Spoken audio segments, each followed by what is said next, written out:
encourage you to sign up to tour one of our imaging or both of the imaging centers that are being shown around today. I'm going to pass it over to Professor Cohen, who's going to introduce Professor David Van Essen. Thanks so much. All righty. So it's really a great pleasure for me to be able to introduce David Van Essen to you. David is the Edison Professor of Neurobiology and the head of the Department of Anatomy and Neurobiology at Washington University. Very short little background. His degrees are from Caltech and Harvard Med School. And then he went on to do postdoc work at Harvard with Hubel and Wiesel. The neuroscientists among you will know that Hubel and Wiesel went on to win the Nobel Prize for their work on the physiology of the visual system. And a good portion of David's work continues in the visual system.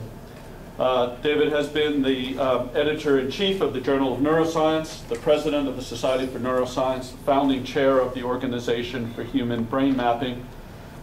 Busy fellow. He's a fellow of the, speaking of fellow, he's a fellow of the American Association for Advancement of Science and has won any number of awards. I won't bore you with them, but it's very impressive.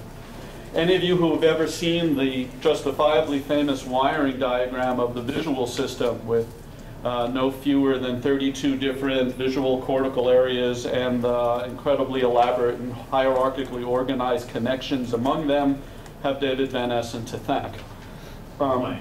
Sorry? Blame. No, blame. There you go.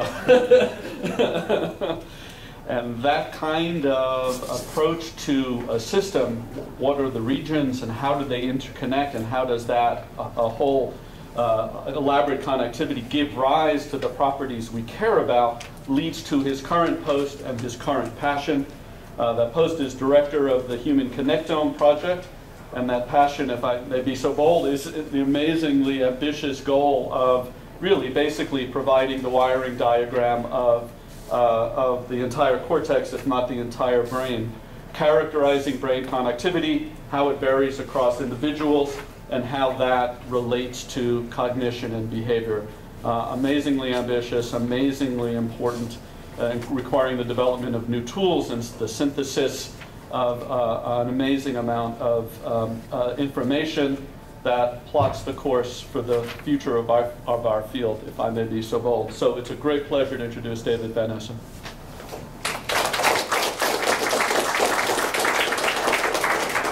Well, thank you very much, Neil, and thanks to the organizer for giving this opportunity to talk to you about what is indeed my passion and obsession for the moment and for some years to come, the Human Connectome project.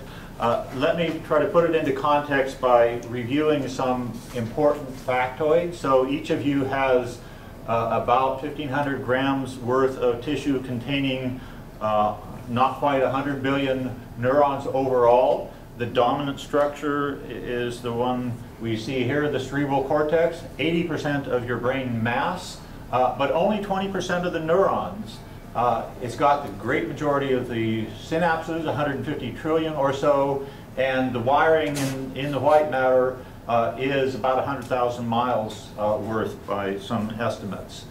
The cerebellum is not to be forgotten, even though it's only 10% of the brain mass. It's 80% of the neuronal number, thanks to all the granule cells. What's keeping you alive and breathing and your heart beating and all is the rest of the brain, subcortical and brainstem structures, only 8% of the brain mass and fewer than 1% of the neurons, but getting their job done. So the broad question is, how do we untangle this mess? Because it's not just the neurons, it's all the connections we need to decipher. And some years ago, in 2005, Olaf Sporns coined the term connectome, building on omics, proteomics, genomics, etc., to articulate the notion of a comprehensive map of neuronal connection would be the connectome concept. I insistently keep the quote marks around this because comprehensive really has to be looked at multiple scales. It is not feasible in my lifetime, and probably not in yours, to get a total count of every synapse and every neuron in a human brain. But for sure, our immediate focus needs to be on multiple domains So the concept of a macroconnectome is looking at the long-distance connections between gray matter regions through the white matter at the level of resolution afforded by imaging methods, which is basically a millimeter or a little more. But let's pay respect to the importance of the microconnectome, which is the idea of indeed charting the location and connectivity of every single synapse of every neuron and also all the glial cells. But that can at best be done in pieces of tissue that have yet to reach a cubic millimeter, that is, are not even up to the size of a conventional brain voxel. There is also a third world that I like to call the mesoconnectome that I think will be very important in the long haul, which is using more conventional but increasingly powerful tracer methods to trace local and long distance connectivity, but it can only be done a chunk at a time and has to be done over many different animals to build up an overall picture. So with that as a broad perspective, we will focus for the rest of my talk on the macroconnectome and mostly about the human brain and how we can capitalize on some impressive recent advances in non-invasive MR imaging. But before we do that, I want to lay the neurobiological groundwork by putting some important neurobiological complexities out there on the table, because they are really tough problems to wrestle with, and while there's progress, there are also serious confounds. So I'll first say a bit about monkey business, then the human brain, and then a lot of time on many pieces to give you a progress report of where we are and where we're heading for the Human Connectome project. So the complexities that I want to expose and discuss are the cortical convolutions, the challenge of parcellating the convoluted cortex, recognizing what the reality is of brain connections, coping with the realities of individual variability, and a technical aspect for diffusion imaging tractography studies dealing with what's in a fiber bundle in the white matter. So back to cortical convolutions for starters. So I started in this field back in the early 70s and was very quickly frustrated by the conventional approach of taking a monkey brain or another experimental animal and slicing it up literally and then publishing results in a series of slice-by-slice representations that are informative, but it's very hard to build up a big picture of what is the overall organization of data on the convoluted cortex. So computers were nowhere really on the immediate horizon for helping solve the problem, so I ended up inventing a manual method of making cortical flat maps for initially a little piece of cortex, and then John Mansell and I made the first monkey flat map for the entire cerebral cortex. That was a starting point. It was also frustrating because it was very tedious and didn't scale at all well. But we had to wait until the 1990s before MR structural imaging came to the fore, and then we and other groups developed segmentation algorithms that could automatically capture the shape of the cortical folds in a segmented volume, and then let the a slice. The slices be sutured into an explicit surface reconstruction that could be inflated and flattened and used as a representation for many kinds of data. And one of the important kinds of data is the arrangement of subdivisions of the cerebral cortex into component areas or parcels based on whatever information was available. And so we started with keying on architectonic and connectional and topographic and functional distinctions, and saying that when Dan Feldman and I looked at this 20 years ago, we could find evidence for several dozen visual areas plus a bunch of other areas in the cortical mosaic. That was one stab at taking the data available at the time. In subsequent years, there have been an additional sets of parcellations that have not only been published, but have been put on surface maps and can be registered to a surface-based atlas that you see in this flat map visualization here. And it's been a continuing frustration that there's no real consensus on the field as to what are the parcels that everyone can agree on. We still aren't there. Last year, we published a composite parcellation from 3 of the, what I think are the more reliable architectonically generated parcellations. And the upshot is, by this best guess, there are probably around 130 to 140 cortical areas in macaque neocortex. But that's a soft number, and certainly not all investigators would agree with that. That's the right ballpark, I think. Importantly, this is not a cookie cutter kind of parcellation. There's literally a 100-fold range in cortical surface area between the tiniest areas like in orbital frontal cortex and the giant area V1, itself 10% of the cortex. So this is part of the anatomical reality for the macaque. And the other part of the reality has to do with connectivity. So as you heard in the introduction, there was evidence 2 decades ago for literally hundreds of pathways. It seemed very complex at the time. This is a way oversimplification of the reality, as you'll see.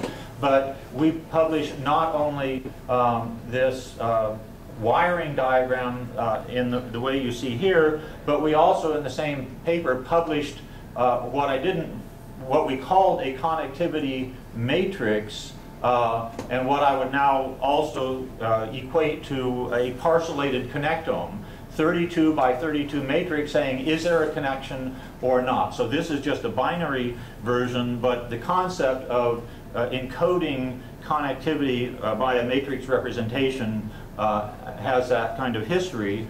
And now it can be expanded because there have, in ensuing years, been various publications reporting not only the presence of more connections, but now finally the emergence of quantitative estimates of connection strength. And there's one published study and one that we hope will be accepted soon from Henry Kennedy's group in France, using classical retrograde tracers, but carefully quantitating the number of retrogradely labeled cells in each cortical area, and then expressing that as the fraction of labeled neurons from, in this case, V1, receiving inputs from 25 different cortical areas. So the first point is there's even richer area-to-area connectivity than had been appreciated, a couple of dozen for V1. The second point is that there's an enormous range in connection strengths, literally 5 orders of magnitude, from the massively powerful V2 back to V1 to moderate to very weak, but potentially still meaningful connections. Also, when plotted on a semi-logarithmic plot, you can see that they follow a systematic log-normal relationship. And that turns out to be true for every area that's been examined. Another point is if you look at the connections of V1, V2, and V4 on this cortical surface map with a logarithmic scale here, you can see the spatial pattern is complex. The connections are predominantly from nearby regions, but sometimes at a distance. And you can see that the profiles are different in detail, but there's a lot of similarity when you view it like that, or when you view the connections of V1 in green, V2 in blue, V4 in red. They differ mainly in the strength of connections more than the presence or absence. So this is an important reality for what we know about the macaque, and it is likely that similar principles will extend to human cortex, but it's likely to be even more complex. And even in the macaque, some of the frontal lobe areas that this second study that's been is in review reveals in frontal cortex there may be 60 or even 80 or more cortical areas projecting to one particular target. So it is not simple, and we just have to cope with that and factor that into how we're going to interpret human neuroimaging studies. So as we move now to human cortex, The first complexity is not just that the human cortex is much more convoluted than macaque cortex, it's also much more variable. So if you look at lateral views of a half dozen healthy young adults, you can see the folding patterns differ in detail. You can appreciate some of those differences a little more if you look at one region versus another. So everybody has a central sulcus, and everybody has a superior temporal sulcus, but in the posterior aspects of the superior temporal sulcus, it's so variable, it's almost like it got randomly crumpled, and that's again part of the reality. And we can quantify the regions of consistency in blue and the regions of high variability in yellow and orange by different measures. But it also raises the question of, well, first of all, why is it variable? And secondly, what other things co-vary or at least are part of this overall picture? So I like to distinguish 5 major types of individual variability that we need to have in consideration. From the connectome standpoint that I'll be getting to shortly, some of them are kind of just noise. They're confounds rather than profoundly of intrinsic interest. 2 of them are ones we really care about. So the confounds are everybody's skull is a different shape and everybody's brain is just different in overall dimensions. Then secondly, as we've seen, the cortical folding patterns differ dramatically. And where the cortical areas are relative to particular folds is also distinctly variable. So those we have to cope with. What we care about is every person in this room has, for instance, an area V1, but there will be 3-fold or so variability in the surface area of one person's V1 versus another. And that might have, presumably, has some interesting differences in how we perceive, and ditto for every other cortical area that shows at least 2-fold variability when it's been looked at. And secondly, we think differently, we act differently. It's because our brain circuits, the wiring is different, and some of that is surely reflected in the long-distance wiring that we want to gain access to. A quick sidebar to something I think helps put a context into why there's so much variability in the folding pattern. And it starts with the observation that folding occurs late in gestation. So this is a preterm infant at just beginning the 3rd trimester. And by birth, the convolutions have largely established themselves. It's still 1/3 the adult brain side, but the bulk of the folding is all set up there. This turns out to be the time that the white matter is growing massively and the long-distance cortical connections are getting themselves pulled together, as it were. And speaking of pulled together, the idea that I promulgated 15 years ago is that there's literally mechanical tension that is physically generating force through these long-distance fiber bundles. That is, mechanical tension in axons could be the force that pulls strongly connected regions together, and weakly connected regions allow a sulcus to form in between them. It's an attractive hypothesis. Neurons, in fact, generate tension if you look at them in tissue culture. It's an unproven hypothesis, and there are competing views. But what I would say is it's also a unifying hypothesis, because this one mechanism can account for the consistency of folding where it does occur, if that is driven by large areas that have consistent connectivity patterns. And the highly variable patterns that I've already touched upon could be regions where lots of tiny cortical areas that have a lot of variability in connectivity are essentially vulcanized forces with different outcomes in each individual.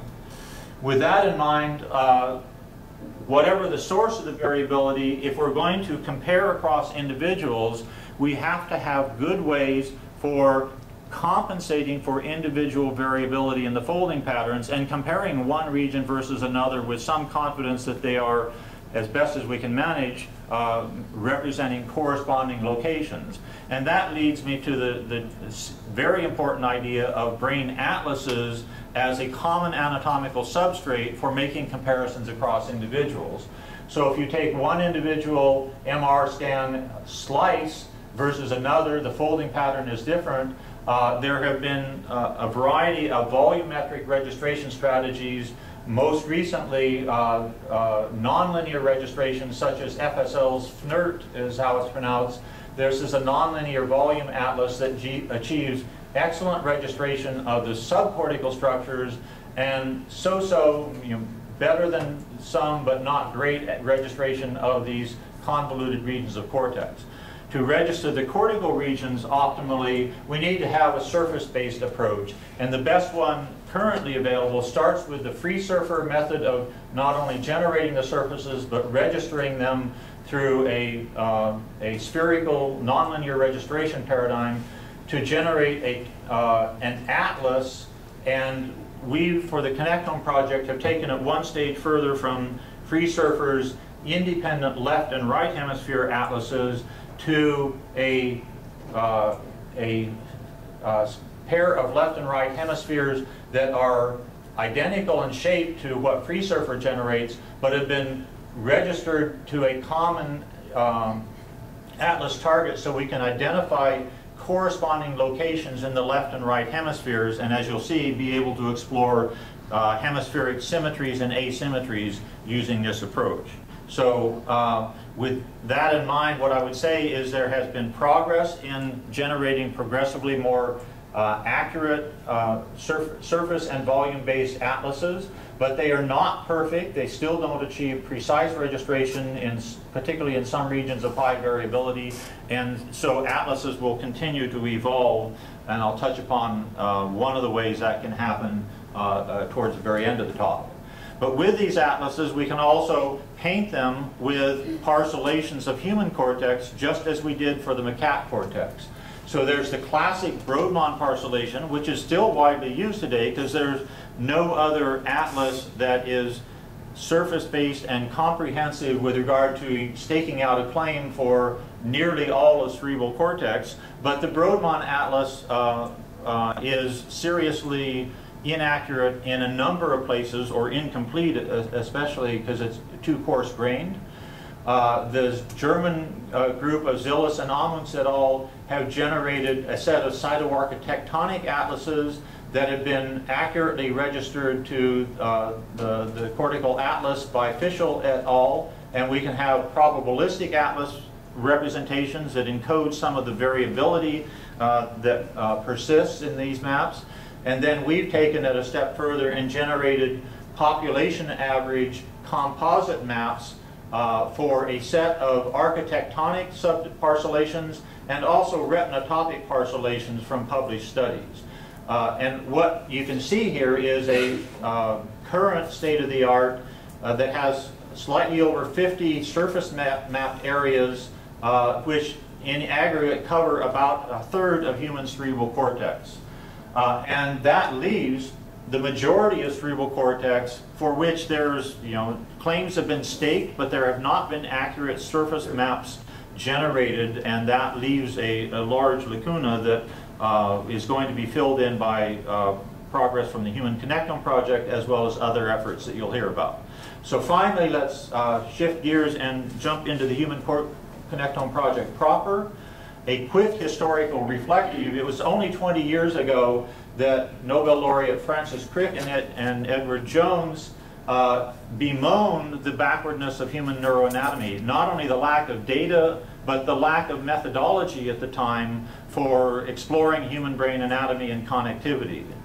They didn't appreciate in this brief article that the seeds had already been planted, that functional MRI had been born the year before, and in fact, in an amusing comment in an article, the first fMRI pair of articles, Camille Ugerbil pointed out that they saw resting state fluctuations that might be informative about brain connectivity, and that, lo and behold, has led to a cottage industry that we'll be talking about. So urgently needed methods have developed and evolved over the past 2 decades, and several years ago NIH made a bold commitment to announce a competition for the Human Connectome project, and the objective is to chart the macroconnectome and its health and its variability in healthy adults.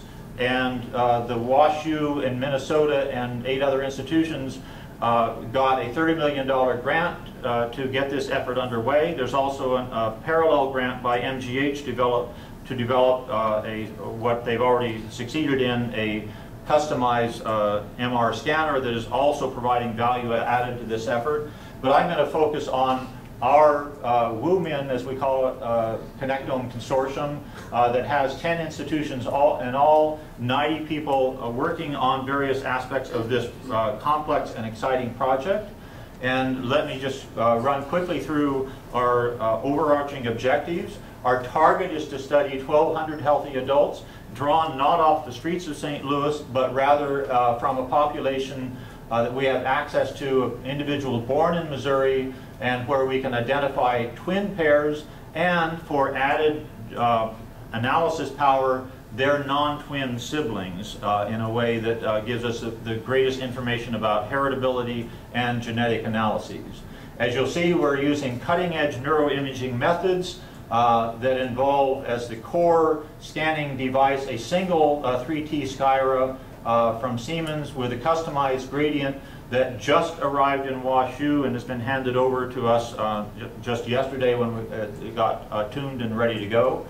200 of the subjects will be scanned in addition at 7 Tesla in a scanner that's at Minnesota, and if we're lucky, the 10.5 Tesla scanner that they're currently putting into play will be ready for action before the project is over. We'll acquire diffusion imaging analyzed using tractography methods, resting state fMRI, task fMRI. You'll see examples of these. In addition, 100 of the subjects will be scanned with MEG and EEG at St. Louis University. We'll have extensive behavioral testing on all 1,200 subjects. We'll acquire blood samples, and in year 5 do genotyping that we hope will be affordable at full genome sequencing if the price continues to plummet.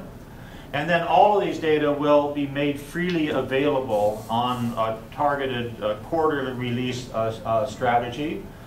And it won't just be dumped into a giant repository. It'll be made available in a user-friendly informatics platform that I'll say a bit more about. And the idea is to let the field as a whole do some serious data mining and discovery science for whatever's of interest in this rich data set. But in general, it will relate brain connectivity to individual capabilities and differences and link it to heritability and in due course to genomic analysis.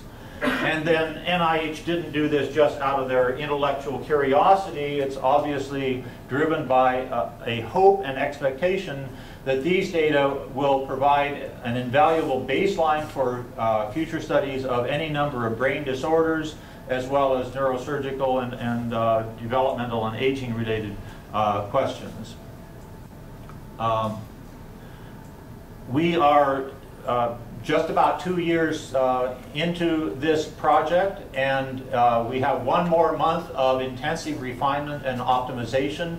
The hardware is fully refined, pulse sequences are continuing to be tweaked, and a whole lot of analysis methods and development of the informatics platform are underway, and some of those will continue. But in August, we will launch what we call the production phase 2 and aim to scan 400 subjects per year, and then we're also committed to keeping these data available for through the rest of this decade.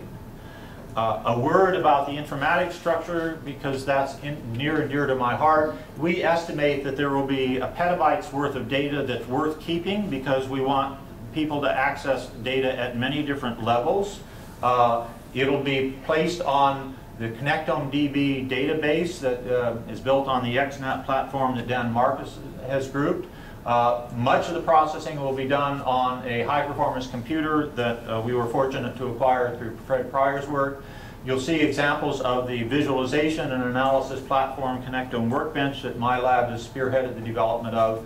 And as I say, we want to make the data available at all levels, from quick access to very compact parcellated Connectome data that you can just data mine and explore on the fly, to some levels of access to much richer, more informative, but more complex data sets. And those who want early stages of minimally processed or even the raw data, we want to make that available. You pay for the box, we'll send you a Connectome in a box, basically, in a hardware storage device.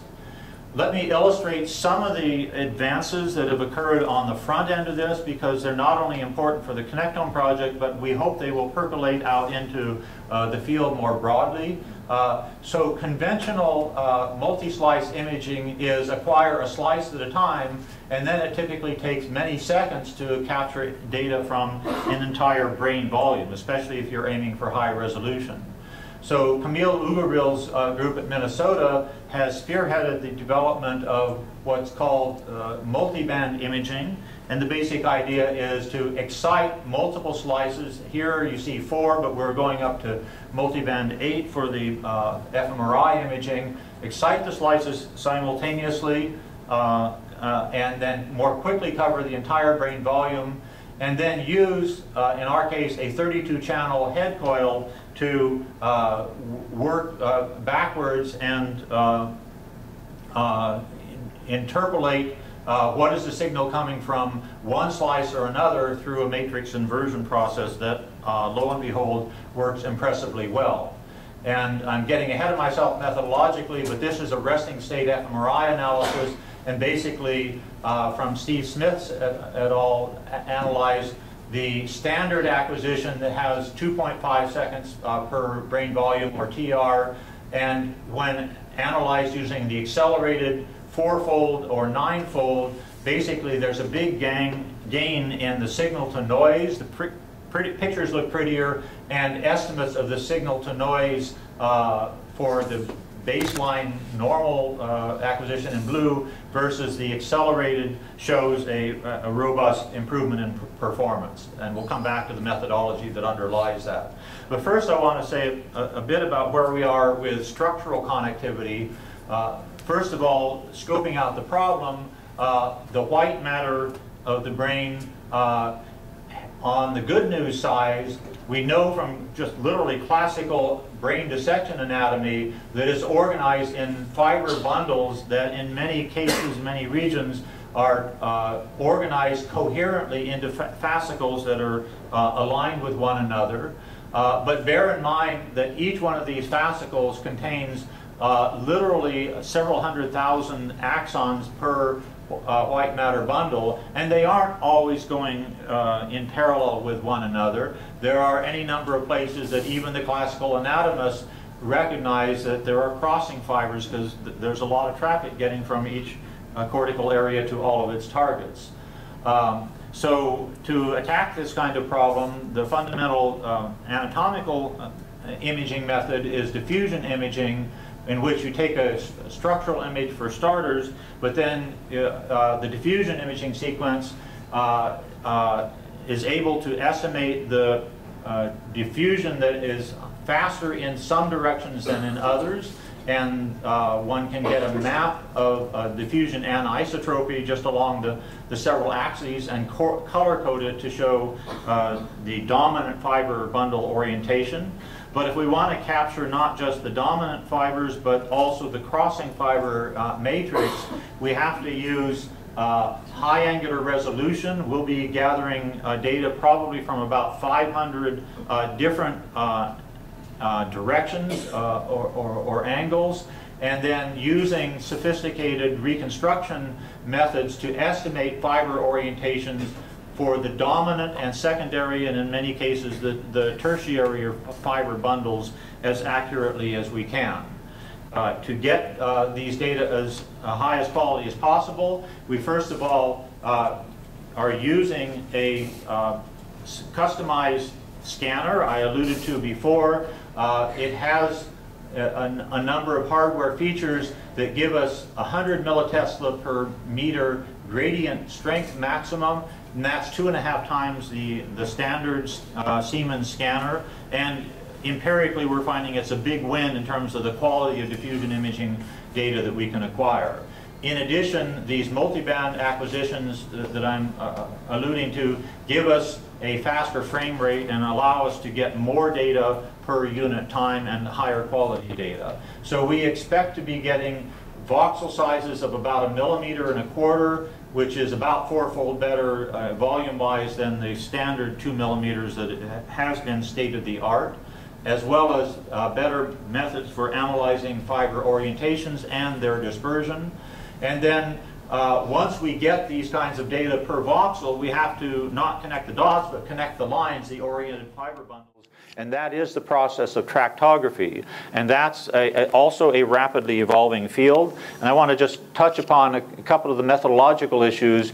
There are two widely used methodological approaches to tractography. One generates by far the prettiest pictures to date. It's called Deterministic Tractography, and it generates these colorful images that show the dominant fiber trajectories from one location to another. The problem from my perspective is it captures only a small fraction of the anatomical reality that I took pains to emphasize when talking about the monkey business. That we know each location in cortex is connected with many dozens of other cortical areas, and the methodology, if it fails to capture that, the reality and the data quality is, of course, one rate-limiting step, but also the analysis strategy. And we're, in our consortium, focused mainly on what we call probabilistic tractography that's been developed by Tim Behrens and others in the Oxford group and is part of the FSL software suite, but we're continuing to refine it. And it can already estimate multiple fiber trajectories and give you an estimate of the regions of one gray matter to another gray matter region that are likely to be connected in a probabilistic rather than deterministic sense.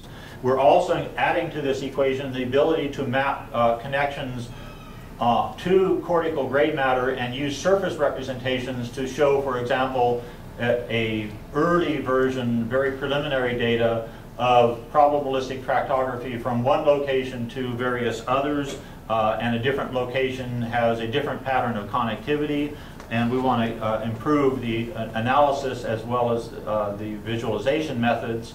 One of the challenges, and one of the things by the way, I'm trying to do is, as we go along, emphasize some of the challenges that have a neural engineering underpinnings. We need better algorithms by individuals who are well suited to take on one or another of these deep methodological challenges. So in brief, we know that in a blade of white matter that feeds up into any particular gyrus, that the fibers are fanning in and out and feeding into neurons coming from or going to regions all along both banks of the gyrus.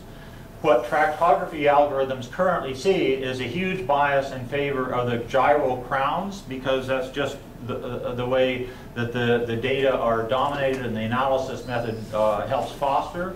And so we get very uneven estimates of the density of inputs across the cortical mesh. We need better data, but we need better analysis that's based on the actual anatomy of fiber trajectories rather than just this schematic. And this is a whole domain that is going to be ripe for further exploration. But let me move on to another domain. I want to get to functional connectivity, but I want to introduce it using a visualization and analysis approach that capitalizes on the Connectome workbench software based on Carrot software my lab has developed for decades, but we actually started rewriting that book from scratch, recoding the entire software package to get it cleaner and better laid out.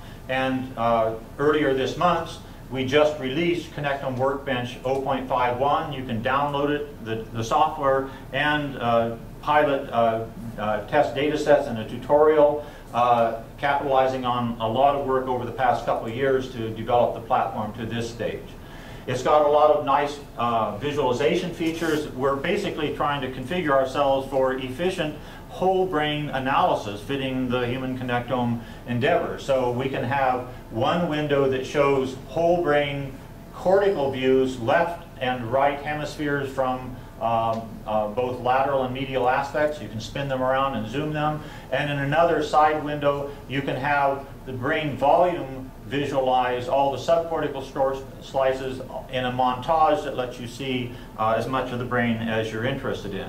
And we can overlay the free surfer teal and white matter surfaces of this individual to see how well the surfaces are aligned to the underlying anatomy. And then we can start analyzing data. But one of the things we discovered, given our interest in looking at surfaces and subcortical volumes in a coordinated, coherent way, is it was unattractive to use the current available at the time surface data sets separate for left and right hemisphere and volume data sets. Rather, given the complexity of connectivity data that we have, we decided it was worthwhile investing in developing and putting out for the field a new data format that we call the SIFTY data format, and it really is rooted in the concept of brain ordinates, where for the cerebral cortex, the natural geometrical representation is a surface mesh with surface vertices or nodes for the left and right hemisphere. And then for the subcortical structures, we don't want to represent the entire brain volume. We want to focus on the gray matter voxels within known subcortical structures. And so we have this composite representation, a SIFTY file, which can represent all of gray matter in a coherent, coordinated way. And one brain gray matter volume has about 90,000 what we call gray ordinates. And for the tractography, we'll have a parallel domain, a SIFTY file that is just the white matter voxels. And this is a sensible way for parsing the data to reflect the underlying information that is of interest. And so we can take, for example, and I'll show you a movie in a moment, but I'll set the stage for it by saying, if we want to take a time series data of the brain fMRI or bold signal, we want to represent it as gray ordinates as a function of time for the left and right hemispheres and their subcortical structures. And if we take one particular location, it will have a particular time series, and another location will have a different time series. And a vertical slice, one moment in time, will cover the entire set of gray ordinates. And this format turns out to be useful not only for time series data, but for a variety of other data formats, such as the task fMRI contrast that I'll be showing you in a few moments. But with that as a quick algorithmic or representational introduction, let's look at some pretty pictures. So this is one slice in the moment of one subject's time, the bold activation signal with global signal regressed, but basically it's a measure of brain activity or the fMRI signal accessible at that moment in time across the left and right hemispheres and in the subcortical structures. And then we can, in fact, watch a movie of that and see it change from moment to moment over a brief period of time on the brain surfaces, and also the brain surfaces map back into volume slices for added value. So that's one quick movie. Let's take another look at the same subject, looking just at the left and right cerebral hemispheres, and get a better idea of what the dynamics we're actually dealing with when we talk about resting state functional connectivity. So this is again a movie, 40 seconds in the life of this individual, and you can see there are regions of high activity that tend to be correlated roughly but not in detail, and regions of lower activity, and they fluctuate over these very slow but very interesting time courses. And this is the input data for doing resting state analyses. And there are many ways to do that, these analyses, independent components analyses. Jack, I don't know if he'll talk about resting state, but he'll talk about other ways for analyzing fMRI data series. But we want to take these time series data and use the approach of generating functional connectivity maps for all brain gray ordinates correlated with all other brain gray ordinates. So this is essentially the concept of what we call a dense connectome, a functional connectivity matrix for all 90,000 by all 90,000 gray ordinates. And then we can make maps for one brain location.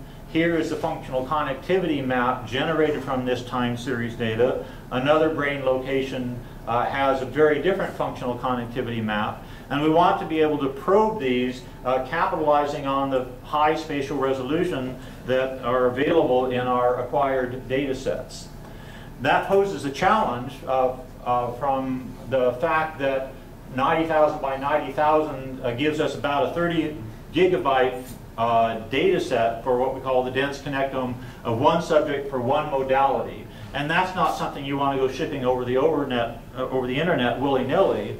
So rather, we've developed an infrastructure that allows the data set to reside on our database, but to probe it one slice at a time, that is one functional connectivity map at a time, and view it on your home platform. So here we can literally, I have it set up, but I'm not going to take the time to show you it in real time. You can click on a location and see a functional connectivity map.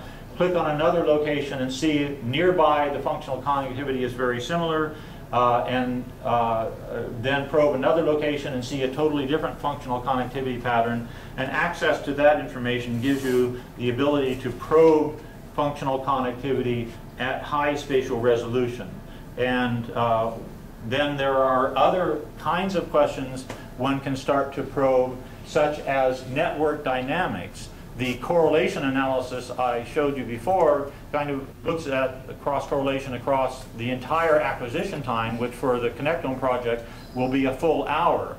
But we know that brain states actually change from moment to moment, and I'm going to whiz by both the concept and the first realization and analysis that Steve Smith has led to try to go beyond the assumption of static brain networks to the idea that at one moment subnetworks may be strongly interconnected in one way, and in another moment they may have a different set of interactions. And we'd like to capture this by analyzing the data and picking out what Steve has called temporal functional modules or modes, and look at how those dynamics change over an acquisition period.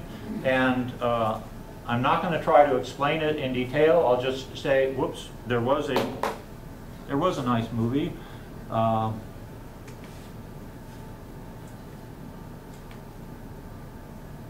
That may or not play. Anyway, you can imagine, that we can get a frame-by-frame representation of fluctuating networks and subnetworks, and I'll just fast forward, but I hope you get the flavor of it. We have access to rich temporal dynamics that there are going to be a variety of ways to explore to try to decipher how brain states change from one moment to another. Now I'm going to whiz through three other modalities, each informative, but just to give you the flavor of them. Task fMRI, we will acquire data using about 10 different tasks acquired over the course of an hour. And examples of that here is a population average data set for subjects viewing random motion dots.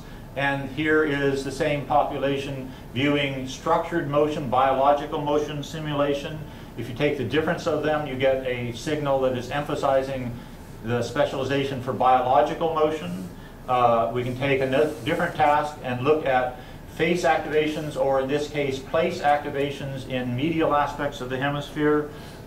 We can have more fancy cognitively oriented tasks, such as a social cognition, kind of a theory of mind task that activates interesting regions of lateral temporal and lateral frontal cortex.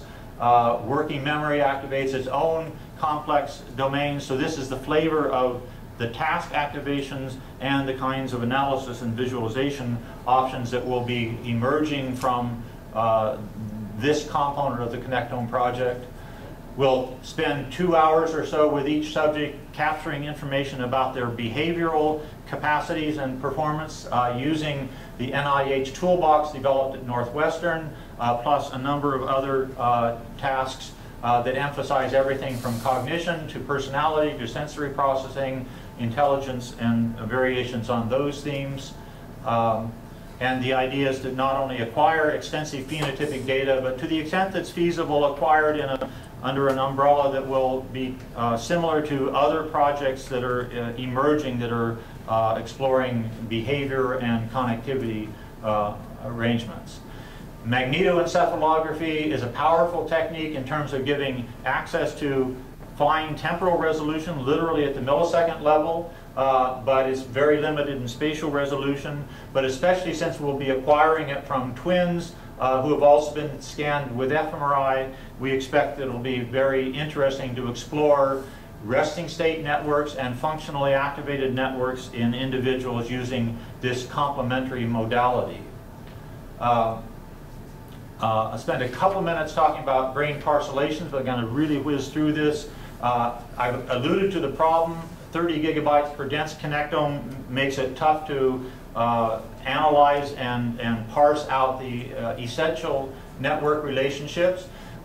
We want to be able to strip this down to what we call a parcellated connectome, where we think the neurobiology supports on the order of 500 by 500 distinct parcels, but we don't have the parcels in hand yet. We're getting progressively better approximations to that through fMRI-derived analyses, but that's still a work in progress, and over the course of the Connectome project we'll see progressively better parcellations, but also challenges in managing the evolving domain of how to subdivide the cortex. There's also new methods that have emerged. Myelin maps is one that Matt Blaster and my lab developed and is quite informative. We can take the ratio of T1 over T2 images, and that turns out to give not just colorful but highly informative maps of myelin content in regions that fit with classical architectonics and can be looked at in population averages as well as individual subjects, and correlates with known parcellation. So we have confidence that it's well-grounded. We can relate resting state functional connectivity in an individual subject to a myelin map in an individual subject and see that there are indeed strong correlations between these two, giving us confidence that a multimodal approach is going to be very informative. Likewise, we can compare task-evoked motion activation with myelin maps and show that both show hotspots in the region of area MT that's been known from other studies. And we can also look at this at the individual subject level and see that myelin maps and task fMRI activations co-vary in their location, high in one individual, low in another individual, and that sets the stage for using one or more of these modalities to improve inter-subject registration, which is high on our priority list, and we have some encouraging recent progress on that. So lastly, a reminder that we're going to make all these data available in due course and try to support a rich data mining platform and portfolio for investigators here and elsewhere to dive in and make some interesting discoveries relating to brain behavior and correlations of many sorts, heritability analyses, genomic analyses eventually. And in a nutshell, to wrap it up, our objective is to understand human brain circuitry in health and disease. We'll get a huge amount of valuable data from this study, but we're not going to get a complete connectome nor a perfectly accurate connectome given the limitations of the data. So we have to be optimistic but maintain a critical eye as we look at all these data and hope that this will inform our understanding of diseases, development, and aging in the long run. And so I will thank the members of my lab who contributed a lot to the things I focused on here, and especially thank the entire WUMIN Connectome, which has been a great team of people to work with over the past couple of years. So thanks for your attention.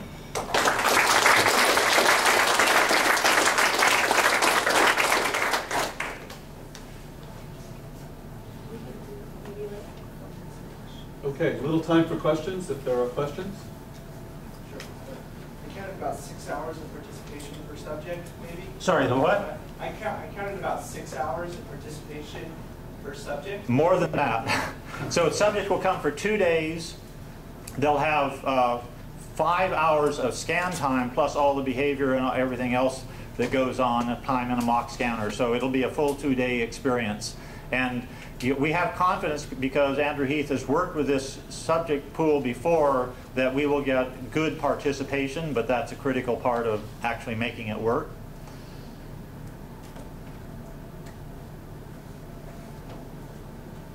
With the individual variability in your parcellations, how do you imagine first attacking that once you get the connectomes and then adding that individual variability? What software integration have you created in order to incorporate for that? It is a work in progress. One is, we've actually made some recent progress with our Oxford colleagues in using the myelin maps to better align individual subjects so that the task and the functional connectivity and the structural connectivity will be better aligned. So that's one part of it, but ultimately, we'd like to say the functional connectivity maps should be used to further improve the alignment. Conceptually, it's an elegant and powerful way to go forward. Algorithmically, it'll be a challenge, and we won't get that done right away, and we won't have the data to do the maximal optimization. So that's part of why we'll be seeing an evolving set of atlases that use more and more data to register, and parcellations that get better and better. And so it'll be something the field has to get used to say this is not a static picture of the brain if we want to get the best resolution that informs our analyses. And that's just part of the excitement, but the challenge on our side and others who generate the data, and in the user community who tunes into it and understands the richness but also the limitations of what everyone is dealing with. I'm wondering if you're thinking now about using this data as a starting point to address some of the issues that go beyond health, such as aging or perhaps pathology, and to overlay on the data you're collecting biochemical data from MRS or PET or what have you. We've talked about that aspirationally. We were limited by practicalities of what we could put into this grant. There was enthusiasm about getting PET data, but we couldn't do that and everything else. But these particular subjects are in principle accessible in future projects to come back for follow-up longitudinal scans looking at other modalities, as well as just setting the stage for separate projects that can build on this kind of infrastructure, but explore other issues with other populations, but using the same kinds of informatics platform if it benefits and makes life both more efficient for working with data sets, and also sharing data sets across databases, which is something we're also very interested in. I think that will, as part of how data mining will expand in the future, but there are some devil in the detail implementation issues. So just a follow-up on that, you had a slide earlier where you indicated NIH blueprint is to make use of these data to ask some of those questions, but it occurs to me in listening to what it takes to get the kind of data you want, that in order for someone else to, the bar is going to be really, really high for someone to attack some of those problems, aging and the like, if they want to compare them to your data. So there's an abstract version of the findings you'll get, and then there's the detailed version. How do you see that playing out for other groups who want to get in the business of using your data to ask questions about mental health? A great question. I mean, there are already large-scale projects. There's one at New York University, NKI Rockland, are acquiring the best data they can that are similar but not identical to our methodologies.